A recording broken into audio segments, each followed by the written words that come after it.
Hello and welcome back to the Busy Mum Club. What are we? Episode 3, season 2 now? Yeah. Oh, we're getting through them. Oh, I know, see. We're actually being organised and prepared for once. We are, it's good. I hope everyone had a wonderful week. Yes, hope you liked the last podcast. Definitely. Please let us know your comments as well. Yeah. Because we need to know kind of what you want to hear us talk about as well. So please let us know on Instagram or YouTube. That'd be great. Absolutely. We love researching topics as well. So if there's anything that you might not be sure on and we've never mentioned anything like it before, don't worry. Leave it to us. We love doing a bit of digging deep. Yeah, we'll have a little look. We're trying to think of things as well, like what we've been through on mumhood to kind of talk about first, because obviously we know about that sort of thing. Yeah. So we're starting to run out of ideas, so we need your help. We'll have another brainwave soon. Yes, definitely. You have to bear with me, I'm decrepit, I've hurt my knee this week. So if you hear someone moving like a 90-year-old woman, it's actually me. That's what exercise does to you. I didn't do it exercising, worryingly. Oh, yeah, no, shouldn't. I think it was chasing my child. See, it's bad for you. Being a parent, it's just genuinely dangerous. It's not good for us. It's bad for your health. So, today's episode, we thought we would do about autism, because I don't know, from one of our first podcasts, my little boy has autism, so I thought it'd be quite a good one to kind of speak about, say about what our experience has been about him getting diagnosed, because I just think it's quite good for, you know, to get someone else's opinion that's not a professional, I think. Yeah. You know, to kind of hear about that. So I've got some notes, because I thought what I'd do is I'd tell you, in case anyone doesn't know, what autism is first. And I've got another really good fact actually to say that I saw on good old Google. So I googled what it was to kind of get a short answer. So basically autism spectrum disorder is a development disability caused by difference in the brain. People with autism disorder often have a problem with social communication and interaction and restriction or repetitive behaviour or on interests. People with autism may also have different ways of learning, moving and paying attention. So that's kind of just like a sum up of what it is. And yeah, so Lauren's going to kind of follow me on this one, aren't you? Because you kind of don't really know. Obviously I much. See it at work quite a lot, but it's not something obviously I live with on a daily basis. This is your realm of information. My forte. So probably what I think to start with is just to kind of say Eli's background, I think, and then we can kind of get into the facts and stuff, because me and Lauren have both looked up some facts to kind of help as well, because if you're kind of sitting there thinking, oh, my little boy or little girl does that kind of thing, it might just help you think maybe to go and speak to someone. So Eli got diagnosed when he was 2.5, 3-ish. Young, really, isn't it? We're very lucky, and that's why another reason I wanted to do the podcast was because so many people say to us, and I feel, it sounds a bit mum guilt again, like I feel bad sometimes because they're like, oh, he's so young to get diagnosed, but I think with us we were just lucky in the sense of who we saw that day. Yeah. I think it obviously, the faith was in our hands, I think, that day as such, because we had Eli's 2.5-year check. We went and had that done. You know that all those tests, they do those like ridiculous tests that sometimes you think a 2.5-year-old can't do those. Yeah. You know. I remember when we had Ivy's 1-year-old check. They're just some of the things that they ask you to do in this booklet that you get. You're like, no. She couldn't do some of the things on the list, but then they told me off because she could jump by 1. I was like, oh, I'm sorry, I'll tell her off for jumping. Yes, do not jump. You're not old enough yet. So we went there, and my mum actually was the first person to kind of say to me, oh, you know, I don't know, maybe he might be autistic, and I didn't really know much about autism. I've only learned about autism from Eli having it and kind of, you know, researching things, doing the courses and stuff. So when he was little, he used to eat everything. And this is kind of like his main sign, I think, I suppose. So till 18 months, he pretty much ate everything. Like he loved roast dinners, he loved spag bowl, that was his favourite dinner. And then he just completely stopped, and we were a bit like, so weird. It was like the weirdest thing, and everyone kept going to me, oh, he really hasn't burnt himself while he was eating, or had something he didn't like. Went hot food, didn't he? He would not touch anything hot. And he still, to this day, Really? doesn't really. The only thing he will eat is chicken nuggets from McDonald's. and chips. But McDonald's. we take the win. We take the win. Yeah, it's hot fine. food. He eats a lot of McDonald's, but at least he eats hot food now, and that's the only thing he'll eat. So that was a bit weird because obviously we were used to him having everything we gave him. He was very, very good. And he used to bang his head on the floor. In excitement, frustration, he would just sit there banging his head on the floor, literally. And I'm like, surely that's hurting. Or like he would bang his head like against a sofa or something soft. But he was constantly head banging, basically, like he was raving at a concert all the time. Secretly an AC/DC fan. Yeah, literally, it'll probably come out when he's older, won't it? And then the other main one was he flaps his hands when he gets excited, like flaps up and down a lot. And he still does that like now. I think that's probably got worse is the right word for it, I don't know. But does it more often now. Yeah, literally. But I suppose he understands excitement more now, so as he's getting older, so that's true. I think the arm flapping is definitely probably one of the number one signs that I know of and that I've witnessed in other children. Yeah, I think the arm flapping and going on their tiptoes, they're the main two. I've definitely heard of the tiptoes before. Yeah, there is one more. I can't think what the other one is. Apparently a lot of them won't make eye contact with you. Yes, that's true actually. They won't make eye contact. I never really noticed it, like his eye contact's not been too bad. It's really weird. He kind of has one like symptoms that are really strong and like the flapping, he does it all the time. Where they say some children with autism aren't loving. Yeah. Where I think sometimes Eli is too loving. He's really in your face, wants cuddles all the time.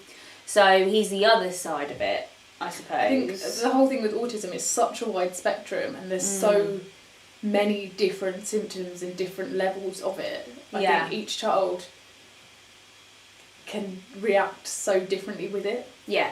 Oh no, definitely. And it's definitely seeing like, because it feels really weird now, when I see other people's like children or anything, sometimes I'm like, if I see a child in a shop having a meltdown, I'm like, oh, they're probably autistic. Or like, you see little traits in other people now and I don't kind of, if I see a child screaming in the shop, I don't stare and stuff now. I just Do you reckon you could like tell the difference? Like Ivy has meltdowns in Sainsbury's all of the time, mainly because I won't let her run off or buy things for her. Yeah. But obviously that's just a toddler meltdown. Yeah. But do you reckon that there is a difference between a toddler meltdown and an autistic meltdown? I think there's probably not much of a difference because this is why, again, they don't like diagnosing them too early because they are having the toddler tantrums and they're being a child, so it is quite hard to tell the difference. But I think with an autistic one, it can be like the littlest thing to set them off, or they won't stop. Like Eli gets to the point where he's so angry or so upset, like then he'll fall asleep. Like it's so just completely wears himself out. Yeah, literally, like he'll just go to sleep. I remember once I went out somewhere. I can't remember where I went. And apparently Connor said he had a full-on meltdown when I left. Obviously he didn't want me to go. And then he just slept on the doormat for like inside the house, like just not Connor kicked him outside. Yeah, not inside the house, just get that out there. Because he wore himself out so much, and there's no reasoning with an autistic child that's having a meltdown. There is no point. There is no point trying to waste your breath. You just got to wait. Literally just that is something I have learned definitely from work. You can't reason with them. If they get to past that point, that's it. You just got to wait. I remember once as well, Eli had a meltdown. I can't remember, again, it was over like, I think he wanted to go a different way than what we were going, and I said no, and we went the normal way. And he had a full-on meltdown, so I literally just sat on the floor while these cars were just driving past in this bus stop, him having a meltdown, and me just sat there waiting for him to finish. And I was sat there thinking, oh my god, I bet people are really looking outside their car, like, what is she doing? Just sat on the floor, he's screaming his head off. And then I just say to him, are you finished now? Can I have a cuddle? And then he'll come to me. And he probably won't say anything for a little bit. No, he just needs to get himself back together. Yeah, like, he just likes his own space and stuff, but... I'm with him with that. Yeah, I like my own space. Yeah, I do as well, to be fair. I do think your own space is good to have when you're having, if you're in a mood, you don't want people constantly in your face, do you? Oh no, I go off and clean. Anger clean. Anger clean, yeah. Well, best sort of cleaning. Get that spot on the mirror, it will go. But so we went to this thing and told this woman all about like what we were concerned about. My mum came with me because Connor was working, so I think that helped me because obviously if my mum wasn't there, I probably wouldn't have said anything. Yeah. Maybe. So they did the test and he scored quite high in like what he could do like with He's really good with his numbers and puzzles and things like that, and colours. He was really good with his colours. But social side of it, he scored very, very low, which for his age he should have been scoring more or something. I don't really know how they score it or whatever. And she said it was a bit of a red flag, so she went and spoke to someone else, and we said obviously we would think he might be autistic, blah blah blah. And then they sent us to a paediatrician. And I remember, I'll always remember this day. It was so awkward, but not because you're in the right place as such. But she called him in, and I don't know if you remember this. Eli went through a stage where if he was expecting someone else to come through the door, so if he thought, say if he knocked my door and he thought it was Daddy and you turn up, he would scream at you and then put his head in the floor. I do remember that. So yeah. And literally, as soon as she called him, that's what he did. And she turned around and went, "Oh, he's answered all my questions before he's even come in the room." I was like, oh, brilliant. Should we go hang out? Yeah, okay. You don't need to see him anymore. Come on, let's go. But he's a lot better now, and social-wise, he's actually very good.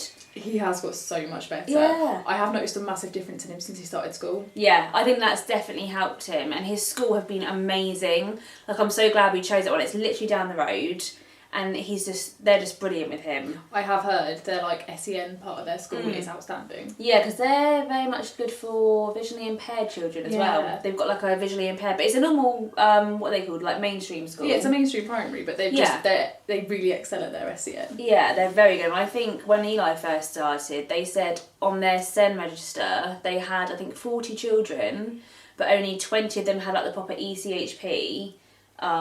So they get money for them to help with their needs, where the other 20 don't, but they don't treat them any different. They just... Oh, that's really nice. Yeah, so Eli still gets all the help that he needs from them as much as what a child on the ECHP would get. Does Eli not have any ECHP? No, so they don't think at the moment that he is severe enough, which to me that doesn't bother me. I'm not going to be that sort of one that he needs one, blah blah blah. If they feel like he doesn't need one, then I'm okay with that. Maybe when he goes up in school and he's going to go to secondary school, I might then maybe fight it a bit more, because I am very panicking about him going to the school we went to, because it's so big. It's a very large school. And I think his school, there's one class in each year group. I do wonder if now there's the other secondary school where we live, there's only ever been one secondary school, so it's a very big school, but they have now just built a new one. Yeah. And I know this is a long way off from Oh that, god, yeah, we're talking about but I do wonder if they will sort of even themselves out between the two. Yeah, I hope so, because that's the one thing I worry about, but obviously like I said, I don't have to worry about that for a long time. But that's when I might then think, okay, maybe he needs some extra help or whatever.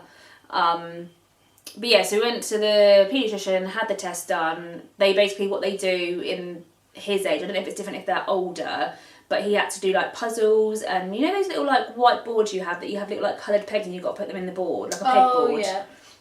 He had to put so many in a certain time, but he didn't do it in the time because he was colour coordinating them. So he was putting all the yellow together, all the red together, all the blue together. I love it. I love it. He likes lining stuff up. It's brilliant. But yeah, so and then they said basically there and then that he had it, and then from there we told his preschool, and they were quite shocked actually. They were like, "Oh really? I didn't think he did." But then they saw, they kind of then noticed little as he got older, you can see it more in him, I think. Yeah.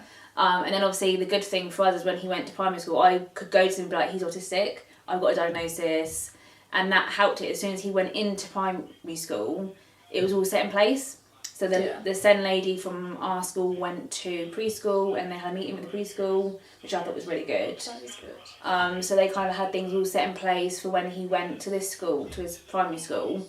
But yeah, so that's kind of his story as such of how he got diagnosed very early, but very lucky.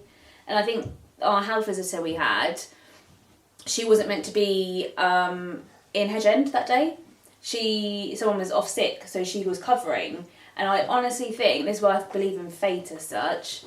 So I feel like it's a little bit of fate, because where she wasn't meant to be there that day, but we luckily had her there to speak to. I don't know if it took pity on us, I don't know. But she was like, okay, yeah, we need to get this sorted. I think the main thing was his eating. That was her main concern, because he wasn't eating properly. And at this point, all Eli eats to this day still is he'll eat yogurts, fruit. He loves his fruit. Oat bars and fruit bars, like those Nutrigrain bar things. He likes Fox jam and cream biscuits, but he only eats the jam in the middle. He doesn't eat the actual biscuit. And brown toast. It's got to be on brown bread. He likes brown bread? Yeah. Love it. So the good thing is... It's reasonably healthy. Yeah, yoghurt's fruit, brown bread. It's actually not that bad. But yeah, it could be worse. I know a lot of children through work that are autistic and they'll literally just eat like turkey dinosaurs and smiley faces. That's all they will eat. It's very much like bland food, so very like there's not much colour in it. Oh, he likes peas actually as well. He'll eat peas. So, but yeah, pretty much his colour palette of food is beige and yellowy foods, apart from the odd red strawberry raspberry. Eli hates chocolate. He hates chocolate. He's not my child. He actually hates chocolate. He'll tell you that as well.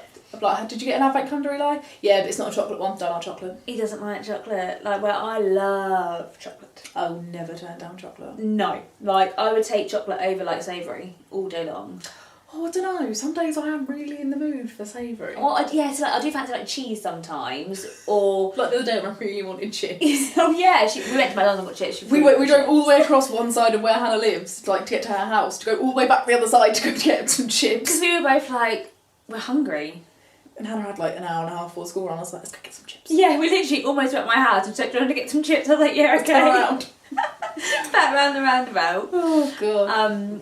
But yeah, so I'm really thankful to that health visitor, because I think if it wasn't for her and my mum, so my mum and her I'm very thankful for. The universe was on your side that day. Yeah, and he probably wouldn't have had a diagnosis. So I know we were very lucky because he was diagnosed by the time he was 3. So just going into the first lockdown is when he just got his diagnosis, I think. Yeah. So, and it's helped us because, like I said, I could go into his primary school and be like, he's autistic, he's going to find the change really hard, because that's one thing he hates is change. He's a very routine sort of boy. If you change his routine, then that's it. Yeah, the holidays throw him out of it, don't they? Yeah, he is quite a nightmare when you change his routine. Even to the point, like, we're going to my mum's, or Connor's mum's, if we go a different way, he's like, this isn't the way to Nanny's house. I'm like, it is, it's just a different way. This isn't the way to Nanny's house. Like, he thinks you're not going there because it's a completely different way.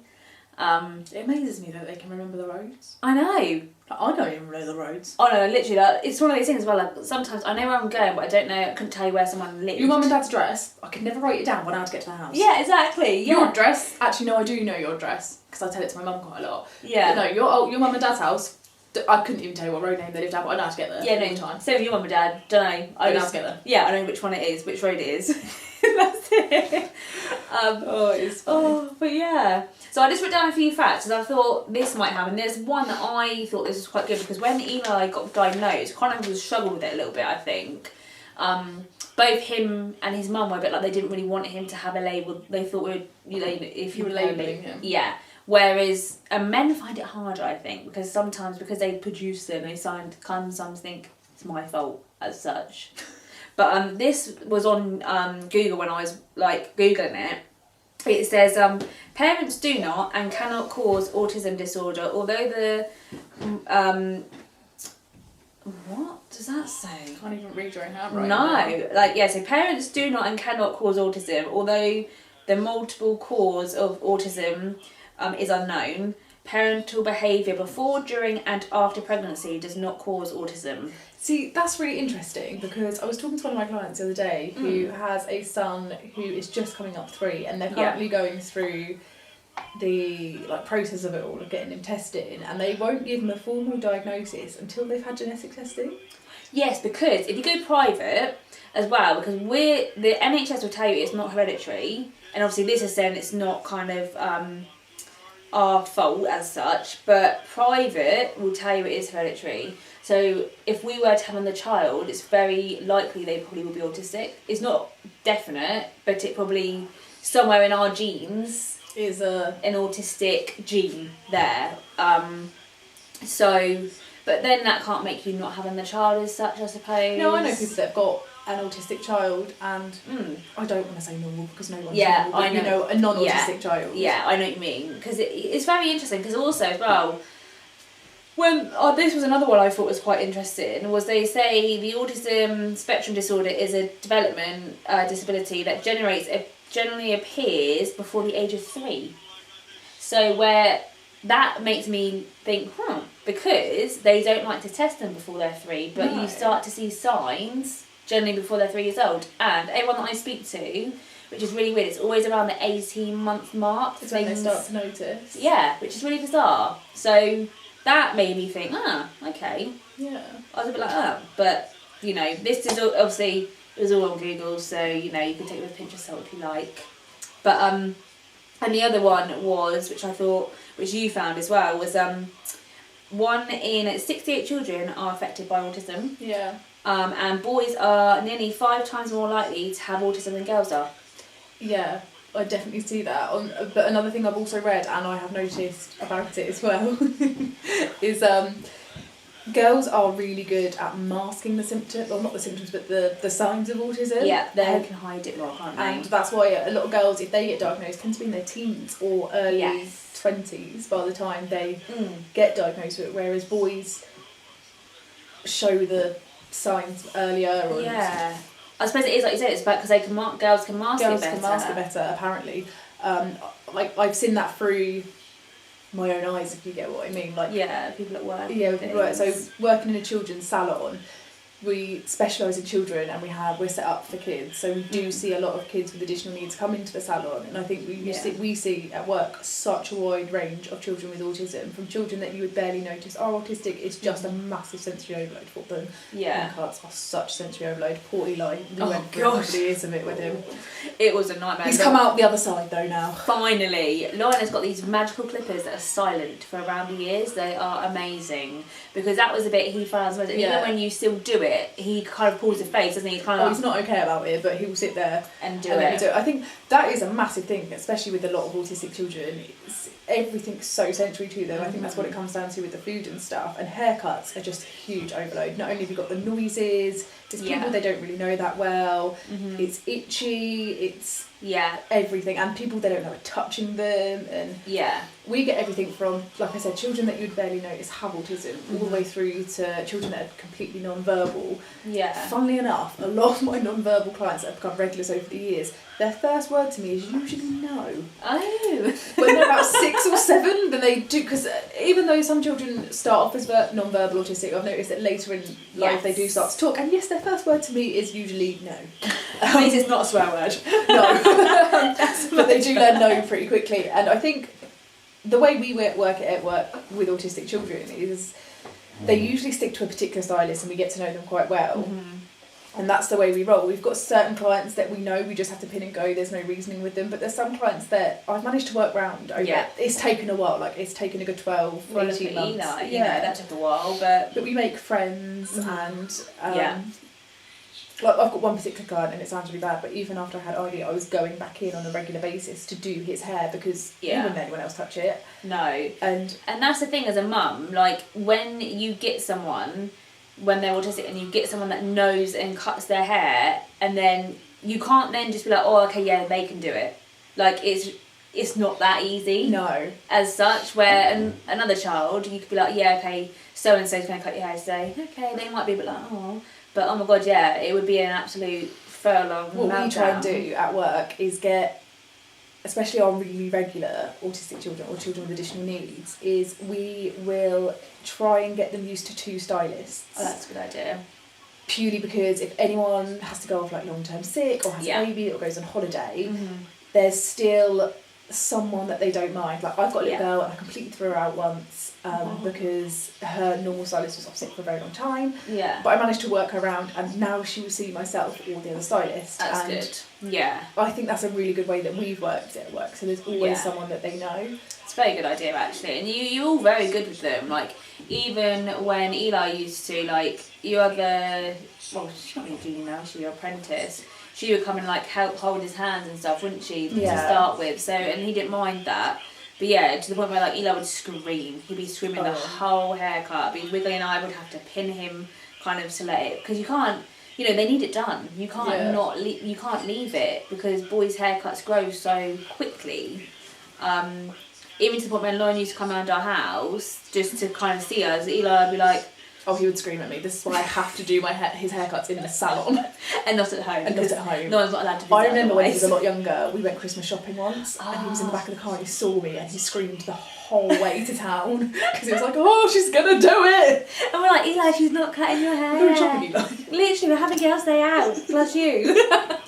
But, literally. yeah, I do think you've just got to work it depending on the child. But like at our place of work, we'll cut hair anywhere, whether that's in the cars at work, in the seating area whilst they're playing, upside down, in the window. I've got a little boy that he cuts it in his pushchair. Oh, that's like good. we do whatever. Yeah, anything to get that haircut. And I think it's good, like, where you have the cars, like, Eli will always pick the same car. Yes. Like, I'm always like, where do you want to sit, Eli? But he will always go in the same car, won't he? We're screwed if it ever breaks. Oh, no, yeah, please. Out after come We've back. had it a few problems. We used to have a really cool motorbike and it literally fell apart. It was so old. It was huge, big police one, it was great. Did I know that? I think I I think you might have done. But yeah, it completely fell apart and so many of the kids were like, where did the motorbike go? And they're like, it's gone to heaven. in pieces. It's in the dump. It's in motorbike heaven. But yeah, that was kind of all really I thought to say on autism. The only thing is obviously to look out for like the main signs. If you're sat there thinking, you know, your child might have autism, like, you know, if they flap their hands, don't like noises, like loud noises. Like Eli was the hand dryers in the toilet and hair dryers. He hated those noises. And obviously, loud noises. Yeah, any loud noises. One of the things I know I'm not a mother of an autistic child, but a lot of things I see and loads of people recommend it is ear defenders. I know Eli has a pair. 100% get ear defenders. They're very cheap on Amazon. I think my mum bought Eli's pair for like a tenner. But they are lifesavers. We take it everywhere, to the cinema, and like, because he wanted to go to the cinema, and I thought, oh, he's going to be too loud. But he's quite good. Like, he'll have it on to start with, and then he'll kind of like peel it away a little bit, and then he will take it off eventually. A lot of cinemas actually do screening for SEN children. Yes, that's have a look at like, the cinema. lights aren't as dark. It's not as loud. Yeah. And I think that, it's not as loud. I think there's less people. It's one of the smaller screens, I think. It's quite good. A lot of places now are very equipped, because autism is very common these days. Very common. I think it's always been something that's around, but people are more aware of it now and understanding, definitely. Oh, 100%. Like, everywhere we go now, you know, there could be like a SEN session, like the soft play, one of the soft plays in Southampton, they do one. They do. On a Thursday, and that's really good. We've done that quite a lot. One of the trampoline parks by me does one. Do they? I think people are just more equipped for it now, because it's okay to talk about it. Yeah, it's you not still a get subject. You still get people that don't want to label their kids, and I do get that side of things. I get it. But sometimes I do think in order for your child to get the help they might actually need. Yeah. Especially if they're quite severe and at school they need help. Yeah. Because if you're not going to label them, the school won't get the funding. No, and the thing is, that's one thing actually, it's a very good point.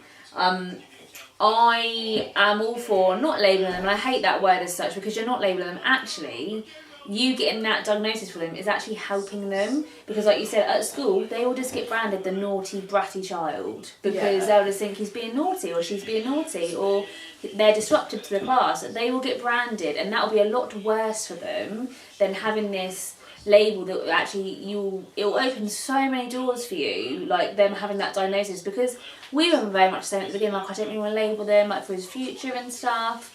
But to be fair, he's going to be fine. He's so smart. If he's into something, like a subject he likes like a sponge, he takes it all in, and he'll be fine. But I can see him doing something like really, like, you know, like nerdy when he's older. Yeah. In the nicest way possible. Yeah, no, I know. Like my brother. Yeah, no, I do think he'll be fine, because like numbers, like the other day we were at Nanny's, and he was just sat there, and I thought he was colouring, and he pulled up this bits of paper to me, sat there writing down math sums. 1 + 4 is 5. 100 + 1 is 101. Oh, he can help me with Ivy's homework when she goes to school then. Literally, and I was like, oh, I thought you were colouring. But yeah, so he loves numbers and stuff, and he loves landmarks, that's his thing. That's one thing you'll find with an autistic child. If they have an interest, they want to know every single thing. Like Thomas Tank Engine, he knows what colour the engine is, what number they are, where they're from, their name. It's ridiculous. One of my clients used to be able to tell me the Waterloo train route. Oh, Jesus. He could tell me what time on every day the trains come. He could tell me the stops. It normally is trains. It is trains. I noticed that. I don't know what it is, but it is normally trains. Trains are cool. Yeah, they are very cool. We have so many Thomas trains and tracks and stuff in this house. It is ridiculous. Like, but he could start his own little Thomas shop, I reckon. One day I'm going to make him build it the whole way through your house. Oh my god, he actually loves doing that. Like, literally, he'll make a long track and it'll go all the way to the kitchen. But yeah, so I thought we're both going to recommend you a company as well. I've got one thing to recommend as well, like to help, which the company I'm going to recommend told me about. So, do you want to do your recommendation first that you found? Because I didn't know about these. The majority of our recommendations are local to Hampshire, which is where we're both based. And mine is Marbles and Meltdowns. Yeah. It's like I think it's a charity run event thing. It's actually run by a local lady to where our salon is, and she runs like groups and stuff, like sensory play groups for children to go to, so other parents with SEN children can meet other parents and know that you're not alone and stuff. And I do think that's a really good thing. A lot of my clients have said that meeting other parents that have got children with additional needs has really helped them as a whole. Yeah, definitely, because you understand each other a little bit more. Like, you know, Eli's school and his friends that he's made and their parents have been actually very, very good. They're very understanding, because sometimes you think, like, that was my worst day. Like, if he had a meltdown like the other months, I'm like, oh my God, they're going to think he's never going to get invited around to play or anything like that. But it is, people that understand, it is easier, I think, to, you know. But that's really good, so I didn't know about them, so I'm going to actually Google them later. Look them up, they're brilliant, look them up. Yeah, I'm going to have a little look, because I've never even heard of that. But my one is probably a well-known one. If you are from Hampshire, it is quite a well-known one. It's Autistic Hampshire. It's one that's helped us a lot. Like, we got given or put on I think it was 6-week evening course with them. It was completely free, and they just open up the whole world of autism as such. They kind of let you know what it's like being an autistic child, like what their brain does, and it makes you understand it a lot more. Yeah. So that is definitely one thing I recommend. If you've got an autistic child and you haven't done it, 100% ask to be put on it, because it really helped us, really made us understand it. There was one slide that I always remember that came up, and it was a picture of, again, a child with not autism, so not a normal, I keep meaning to say normal child, but you know what I mean. A child with autism and a child without autism. And it was a simple task of saying, right, we're going to the shop, can you go put your shoes on? So it would show you this brain of how it would connect as a child without autism, how easy it is for them to do those steps. Yeah. And then it showed you an autistic brain where it literally looked like a mess. Blah. Yeah, literally like, you were like, I don't know, mad. But they're very, very good. And you can speak to them, I believe, without a diagnosis. So if you have any worries, you can actually just speak to them. You don't have to have you don't have to have a diagnosis to speak to them. So that's always quite handy to know. And another thing I just recommend quickly is we've got a calm box, which is something that's so good. This is something they kind of recommended. Literally just a grey box, like one of those Ratty and fake style boxes, and you put all like sensory toys in, so something flashy, something soft, like fidget toys, squishy things, bubbles, and you get it out when they're about to have a meltdown and you notice that meltdown's about to start.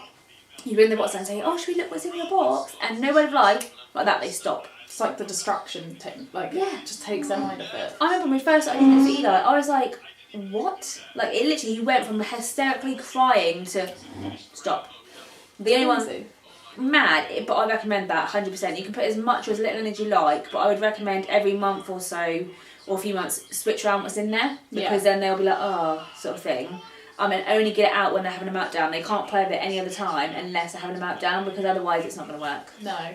But yeah. That's a really good idea. Yeah, it's really good. We don't use it as much now, because you learn when he's about to go into a meltdown. One, you don't put him in situations that are going to make him have a meltdown.